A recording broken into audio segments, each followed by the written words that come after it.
Everything you know about the Old West came from a movie, and every movie lied. These 25 facts were buried in Army records, census archives, and court documents that Hollywood never wanted you to find. Stick around until the end. The last one will make you rethink when the Old West really ended. Fact 1. Morphine was the real drug epidemic of the Old West. Everyone knows about saloon whiskey. But the drug that really destroyed the Old West came in little pharmacy bottles. When the Civil War ended in 1865, hundreds of thousands of soldiers came home addicted to morphine. Army doctors injected the substance into the wounded without thinking twice. There was no treatment, no warning. A man would get shot on the battlefield and come out of the war dependent on it for the rest of his life. In frontier towns, any pharmacy sold morphine and laudanum without a prescription to anyone who wanted it, and for whatever reason. By 1880, there were more morphine addicts in these towns than alcoholics. And here comes the fact nobody talks about. Historians estimate that more cowboys died from overdoses and withdrawal complications than in all the documented shootouts of the era combined. Hollywood never touched this subject. Fact 2. The OK Corral was as wide as a hallway. Forget everything you've seen in the movies. The shootout at the OK Corral didn't happen on a wide street with dust flying around. It happened in a tight 6-foot alley. You could touch both walls by stretching out your arms. Now imagine cramming 9 armed men into that space. It was 2 groups staring each other down from handshake distance, so close that 3 of them had gunpowder burns on their skin before they even felt the bullets. The whole showdown lasted about 30 seconds. 30 seconds of chaos in a space the size of a bathroom. Hollywood always showed it as a duel out in the open because a narrow hallway doesn't look good on the big screen. But if you go to Tombstone, Arizona today, the original lot is still there. And the first thing everyone thinks when they see it is, how did anyone make it out of that alive? Fact 3. The Plains tribes didn't have horses for 10,000 years. Here's a fact few people stop to think about. Horses disappeared from North America along with the mammoths about 10,000 years ago. Completely vanished. So every movie scene showing native warriors on horseback before 1700 is pure fiction. The Spanish brought horses back in the 1500s, but it was the Pueblo Revolt of 1680 in New Mexico that changed everything. When native people drove out the colonizers, Spanish horse herds spread across the Southwest. And here's the impressive part. In just 30 years, tribes that had never gone near a horse mastered riding like no one else in history. That whole Plains warrior culture Hollywood sold for decades was built in less time than it takes to pay off a car loan. Fact 4. Deadwood existed outside the law, and the government knew it. You think Deadwood became a lawless land by accident? Think again. In 1874, Custer confirmed there was gold in the Black Hills. The problem? That land belonged to the Sioux under the Fort Laramie Treaty of 1868. The government knew. The Army knew. And nobody lifted a finger to stop the prospectors who invaded the region. For 2 years, Deadwood operated without a court, without a sheriff with any real jurisdiction, without federal law. Every contract signed there, every land deed, every murder trial was worthless paper. The government looked the other way because it wanted the gold, but didn't want the responsibility. When they recognized the territory in 1877, it was after forcing a new treaty that took the Black Hills from the Sioux. The most famous lawless town in the Old West wasn't born out of chaos. It was born from a calculated decision. Fact 5. Tombstone was destroyed by water, not bullets. Everyone thinks Tombstone came to an end because of shootouts and outlaws. The truth is very different. In 1886, the silver mines beneath the town started filling with water. Water pumps were installed to fix the problem, but they failed. The town leaders raised more than $600,000, the equivalent of about $18 million today, to try to fix everything. It didn't work. The water kept rising nonstop. In less than a year and a half, 3 out of every 4 residents packed up and left. Think about that for a second. It wasn't the cowboys. It wasn't Wyatt Earp. It wasn't any bullet that killed Tombstone. It was the water table. The most feared town in the Old West lost the fight to something no one could see, much less shoot at. No Western movie is going to tell you that part of the story. Fact 6. The Dalton gang robbed the town where they grew up. In October 1892, the Dalton brothers decided to do something no outlaw in the Old West had ever tried before. Rob 2 banks at the same time. The problem? They picked Coffeyville, Kansas, the town where they grew up, where everyone knew their faces.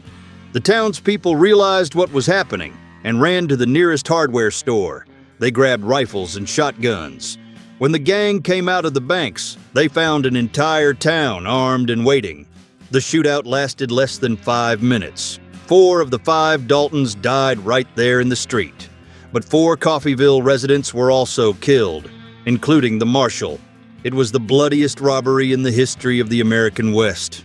And all because the Daltons thought nobody would have the guts to stand up to someone who used to be their neighbor. Fact 7. Baseball was the real obsession of the Old West. You grew up watching Western movies with shootouts and duels at sunset. But the favorite pastime of the Old West didn't involve revolvers. It was baseball. By 1882, pretty much every cattle town in the American West already had an organized team. Cowboys would leave the herd behind and head to the field to play. Miners formed leagues with actual championships. Dodge City had a team with matching uniforms, serious stuff. And there's more. They say Wyatt Earp, the same guy from the Tombstone shootouts, played outfield. In 1886, the mining town of Leadville, Colorado, built a stadium for 3,000 people just to watch the Leadville Blues play. Hollywood never showed any of this. It chose revolvers instead. But the people who lived back then chose the bat and the ball. Fact 8. The U.S. Army officially ordered the extermination of the bison. In 1800, between 30 and 60 million bison lived on the Great Plains. By 1889, only 325 were left. It wasn't overhunting or an accident. It was military strategy. General Philip Sheridan put it in writing in official correspondence. If you want to defeat the Plains peoples, kill the bison. No food, no resistance. And the government did exactly that. Professional hunters killed up to 250 bison a day, and the Army backed the operation with ammunition, transportation, and armed escorts. In less than a century, tens of millions became a few hundred. Think about that. The American government deliberately funded the extinction of an entire species as a weapon of war against its own territory. This isn't in school textbooks, and most Americans have never heard of it. Fact 9. Dodge City's homicide rate was lower than Baltimore's today. You probably picture Dodge City as a place where shootouts happened every week. In reality, during its worst years, the town recorded about 1.5 murders per year. Tombstone, less than 1. Historian Robert Dykstra dug into the actual death records from the 5 most famous cattle towns. The combined number of violent deaths over 5 full years was lower than the monthly average of any American city today. To give you an idea, the entire Kansas Territory in 1808 had fewer homicides than Baltimore records in a single week nowadays. Movies multiplied the violence of the Old West by a factor of 100. What you know as the Western is basically an invention of Los Angeles screenwriters. Fact 10. No one really knows what the 5th card in the dead man's hand was. Wild Bill Hickok was shot in the back on August 2nd, 1996, inside a saloon in Deadwood. The cards fell on the table, 2 aces and 2 eights. That much the records confirm. Now the 5th card? No witness wrote down what it was. No one. Zero reports from the time mention that card. And there's more. The term dead man's hand only showed up in 1926 in a book by a second-rate writer named Frank Wilstash.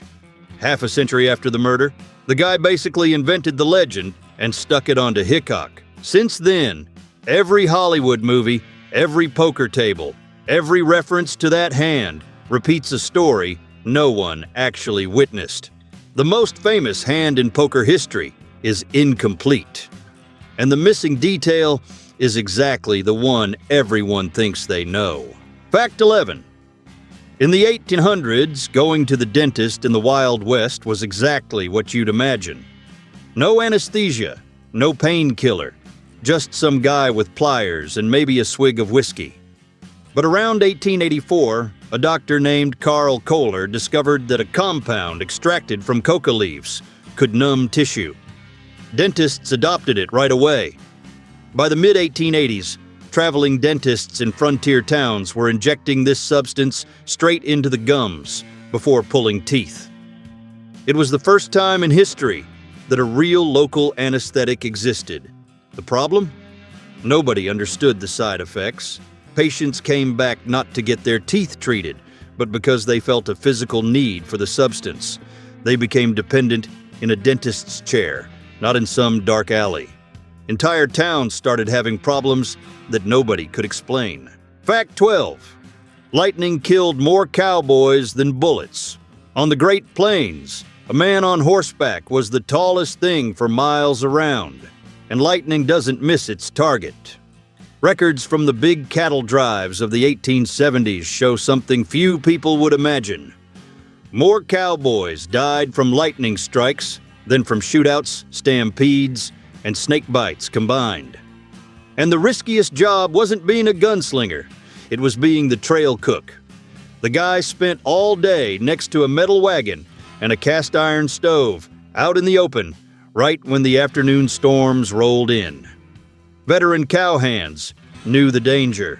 When they heard the first clap of thunder, they let go of the horses and dropped to the ground. Surviving wasn't about courage, it was about knowing when to duck. Fact 13. The pony. Express was a financial disaster that lasted 19 months. Everyone grew up hearing that the Pony Express was one of the great achievements of the Wild West. Movies sold that idea for decades, but the business was a disaster from start to finish. It opened in April 1860 and shut down in October 1801. 19 months. The three partners, William Russell, Alexander Majors, and William Waddell, lost the equivalent of $6 million today. They all went bankrupt. What killed the operation was the Transcontinental Telegraph. The day the lines connected from coast to coast, the Pony Express became a museum piece. Overnight, riding for days on end to deliver a letter made no sense at all. The riders were real and risked their lives on every trip. But the business model never stood a chance. It's proof that courage doesn't save a bad plan. Fact 14. Starting in 1860, newspapers in the American West began publishing ads from lonely men looking for wives. Women from the East would answer, sell everything they owned, take trains and stagecoaches for weeks, and go meet a stranger. The problem? Most of these guys lied about everything. They said they had farms when they didn't even own a piece of land. They said they were single when they were already married. Some women arrived and found a man completely different from what they expected. And the worst part? There were no refunds, no laws protecting these women. And going back home wasn't an option because they had already sold everything. It's estimated that thousands went through this. The story of mail-order brides is usually told like something romantic, but in practice, it was one of the longest and quietest scams of the westward expansion. Fact 15. The man who owned the land where the gold rush started died in poverty. In January 1848, a worker named James Marshall found gold on John Sutter's land in the Sacramento Valley. And that's exactly what ruined Sutter. Thousands of prospectors took over everything. They killed the cattle, tore down buildings, and occupied every piece of land. Sutter tried to go to court, but the courts were a mess, and the government didn't lift a finger for him. Think about it. The guy owned the place where it all began, and he couldn't protect a single acre. He spent the next 32 years chasing Congress for compensation. He never got a penny. In June 1880, Sutter died in a cheap hotel room in Washington, completely broke. The man whose property kicked off the biggest rush for wealth in American history ended up with nowhere to go and nothing to his name. Fact 16. From 30 to 40% of men in the West lived under fake names. You think you know the names of the big figures of the Wild West? Think again. Census records from towns like Tombstone and Deadwood show that between 30 and 40% of adult men gave names that didn't appear in any earlier documents. Deserters, escaped convicts, bigamists, men buried in debt back east. They all crossed the Mississippi and became someone else. The frontier worked like a machine for erasing pasts. All you had to do was make up a name, shake a stranger's hand, and that was it. A new life. But it came at a cost. Many outlaws, gamblers, and even sheriffs we know by famous nicknames never had their real names discovered. Their families, their origins, all of it was lost. They died as characters they had created themselves, and nobody knew who they really were. Fact 17. The average outlaw career lasted 4 years. You probably picture Wild West outlaws spending years on the run, robbing banks and escaping the law. The reality was very different. Documents from the time show that an outlaw's career lasted an average of 4.2 years, and most of them didn't even make it to 25. But what killed these guys wasn't bullets. It was the desert, hunger, cold, disease, hiding out with no shelter, no food, and nobody to help. It was a miserable life, not an adventure. Jesse James broke every statistic. He stayed in crime for 15 years and only died at 34, shot by a member of his own gang. No historian has found another outlaw with a track record like that. He was such a rare exception that he ended up becoming the rule in people's minds. The myth of the tough outlaw was born from a case that was never repeated. Fact 18. In 1880, San Francisco had 316 officially licensed opium dens, not hidden in alleyways, operating on commercial streets with their doors wide open. Lawyers, merchants, politicians, respectable people went to these places, and it was on record. But when they started banning opium in the 1870s, nobody talked about public health. The laws targeted the Chinese. The wording was surgical. It criminalized smoking opium in a pipe, the Chinese method, but kept opium tinctures that doctors prescribed to white clients completely legal. Same drug, 2 different treatments under the law. The first anti-drug laws in the United States weren't created to protect anyone. They were written to persecute one specific ethnic group and call it public policy. That's the kind of thing that doesn't show up in school books. Fact 19. Scalp bounties were a European invention, not a Native American practice. You know that classic Western movie scene where the native warrior shows up holding a scalp like a war trophy? Yeah, the real story is very different from what Hollywood sold us for decades. In 1694, the Massachusetts Bay Colony passed an official law paying $100 in silver for every Native American scalp turned in to the authorities. That's right. British, French, and Dutch colonial governments set up bounty programs that turned human heads into merchandise. Many tribes only began practicing scalping on a large scale after Europeans put a price on it. The same colonizers who created this gruesome market later pointed their fingers at native people and said they were savages. A flipped narrative that lasted for centuries. Fact 20. 78% of the Wells Fargo robberies were inside jobs.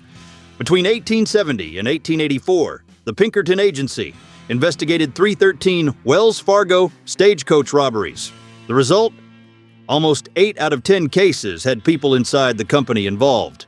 Employees, station agents, and inside contacts passed information about shipments and schedules to the bandits.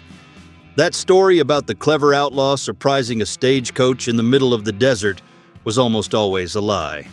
In practice, the masked cowboy was just hired labor. The real criminal wore a tie and worked in the office. The Wild West Hollywood sold us was very different from reality. Most of these crimes were organized fraud, planned by people who knew the system from the inside. White-collar crime isn't a modern invention. It already existed back when stagecoaches were still crossing the country. Fact 21. In Kansas in 880, women owned 15% of all land officially registered in county records. 15%. In a place we picture as being dominated by cowboys and gunslingers. The reality is that the frontier killed men at an absurd rate. Disease, accidents, fights, work that was way too hard. And when a husband died, the land passed to his wife. But many of them didn't just manage what they inherited. They went further. Women who arrived in the West working as maids or entertainers ended their lives as owners of several plots of land, with people working for them. Historian Julie Roy Jeffrey found dozens of these cases in court records from the time. Real documentation, not folklore. But Hollywood never told that story. The studios needed the helpless damsel waiting to be saved. The woman who owned a farm didn't sell tickets. Fact 22. The whole Wild West fit into an area smaller than Indiana. You grew up watching Westerns thinking half of America was lawless territory. But the truth is very different. The gunfight at the OK Corral, the cattle drives through Dodge City, Billy the Kid, the gold rush in Deadwood, all of it happened in a strip of land that doesn't even cover the state of Indiana. We're talking about around 3% of American territory, and it didn't last for centuries. It was a 20-year thing, concentrated in a handful of counties. Hollywood took that little piece and turned it into an entire continent of chaos. Meanwhile, the other 97% of the West was farms, ranches, and quiet little towns where life went on with no drama at all. They were places so calm, they would never make a movie. They worked well precisely because they were boring. Fact 23. Before movies even existed, one man already had an audience of 50 million. Long before Hollywood filmed its first Western, a former Army scout was already packing arenas around the world. William Cody, Buffalo Bill, took his Wild West show on the road for 30 straight years. It's estimated that 50 million people saw it live. In 1883, while Chicago was hosting the Great World's Fair, he put on 318 performances in a single season, making more money than any theater show in the country. The cast had 640 workers, 500 horses, real bison, and native performers staging stagecoach attacks. Cody wasn't just remembering the Wild West. He was creating the version the public came to believe was real. When movie studios finally came along, they didn't have to invent anything. They just copied the script Buffalo Bill had already written live, night after night. Fact 24. Cowboy boots were a symbol of debt, not freedom. Have you ever noticed how every Western shows the cowboy wearing those nice boots like he owns the world? Well, the reality was very different.